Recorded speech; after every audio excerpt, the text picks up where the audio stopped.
अस्सलाम वालेकुम। आज मैं कोरमा बनाना सिखाऊंगी। आधा किलो मैंने चिकन ली है। प्याज लिए मैंने 3 अदद दरमियाने साइज़ की प्याज ली है।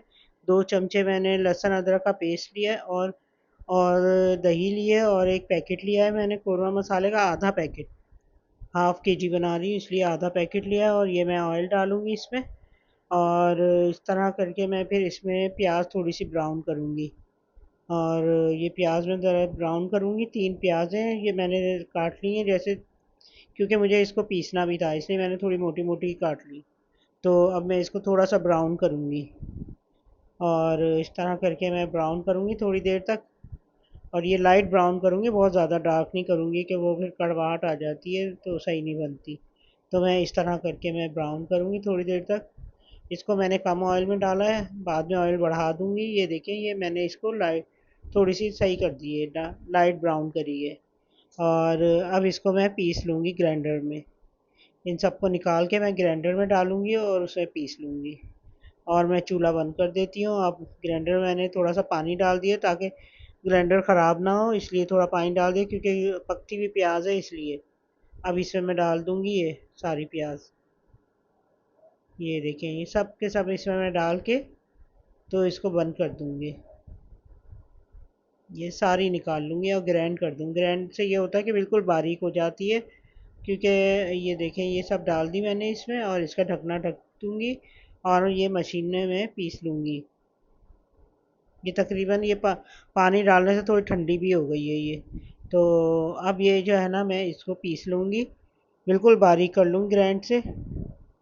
ये देखें, ये ज़बरदस्त हो जाएगी, बिल्कुल बारीक हो जाएगी। इसमें मैं फिर दही डाल दूँगी अभी। और ये देखें, ये तकरीबन ठंडा हो गया था तो इसलिए मैंने इसमें दही डाल दी। और ये अच्छी तरीके से सारी दही डाल दूँगी। और फिर इसको ग्राइंड कर लूँगी दही डाल के। और ये देखिए, मैंने फिर ग्राइंड कर लिया है। और अब इसको पकने को रख दूँगी। ये देखिए, ये हो गया, ये इसमें मिक्स हो गई, दही भी मिक्स हो गई इसमें अच्छे तरीके से। और ये ग्राइंड कर लिया मैंने। इससे ये होता है मसाला अच्छा बन जाता है, बिल्कुल बारीक बनता है। और ये इसको मैं, ये देखें, ये सब तैयार हो गया हमारा मसाला। और ये देखें, इसमें नमक मिर्च डालने की ज़रूरत नहीं है, थोड़ा नमक कम होता तो और डाल लीजिएगा आप।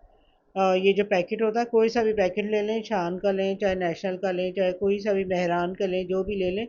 ये है 1 किलो का होता है, तो इसमें मसाले का तो ये आधा आधा किलो में आप हाफ़ पैकेट डालेंगी, आधा पैकेट डालेंगी। इसमें मैंने थोड़ा ऑयल भी डाला है, क्योंकि कौरमे में थोड़ा सा ऑयल ज़्यादा डलता है। तो इसमें मैंने ऑयल डाला और अब ये देखें, ये मैं भून रही हूँ अच्छी तरह। इसको खुशक होने तक मैं भूनती रहूँगी इसे। खुशक होने तक इसको जो है ना, थोड़ा पकने के लिए रख दिया मैंने। अब ये देखें, खुशक हो गया। अब इसमें मैं मसाला डालूँगी ऊपर से।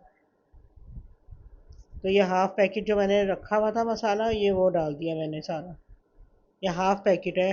और क्योंकि ये वन पूरा पैकेट 1 किलो के लिए होता है। ये देखें, ये इसको कर दिया। आप हमारे चैनल को लाइक कीजिएगा, शेयर और सब्सक्राइब कीजिएगा और कमेंट करके मुझे ज़रूर बताइएगा कि आपको हमारी रेसिपी कैसी लगी। ये बहुत आसान तरकीब है और इस तरह जल्दी बन जाता है। कोई भी मेहमान आया, फटाफट बना सकती हैं। ये देखें, कितना ज़बरदस्त कलर आया है इसका। ये देखें, सारा भुन गया अच्छी तरह। ये देखें इसको, बहुत ज़बरदस्त लगता है और टेस्ट में भी बहुत अच्छा होता है। और ये कि आप ज़रा टेस्ट कर लीजिएगा कि इसमें अगर नमक कम है तो आप नमक भी डाल सकती हैं। और थोड़ा सा मुझे लगता है नमक थोड़ा सा कम होता है, तो मैं डाल लेती हूँ ज़रा सा। और ये कि चख के फिर देखिएगा कि नमक ये ना हो कि तेज़ हो जाए। इसलिए अब ये मैं इसका शोरबा सा बना लूँगी, थोड़ा सा, थोड़ा हल्का हल्का सा। ये देखें, ये कितना अच्छा हो गया, थोड़ा सा शोरबा बनाया है मैंने। और ये इसको भून रही हूँ मैं मुस्तकिल, ताकि इसमें बिल्कुल कच्चापन ना रह जाए और ये अच्छे तरीके से पक जाए। ये देखें, ये अच्छे तरीके से बन गया, तैयार हो गया हमारा कोरमा तकरीबन। अब मैं डिश आउट करूँगी। और ये देखें, इसको मैंने डिश आउट कर दिया है। ये देखिए, ये हमारा कोरमा तैयार है। और आप ट्राई ज़रूर कीजिएगा, बहुत अच्छा लगेगा।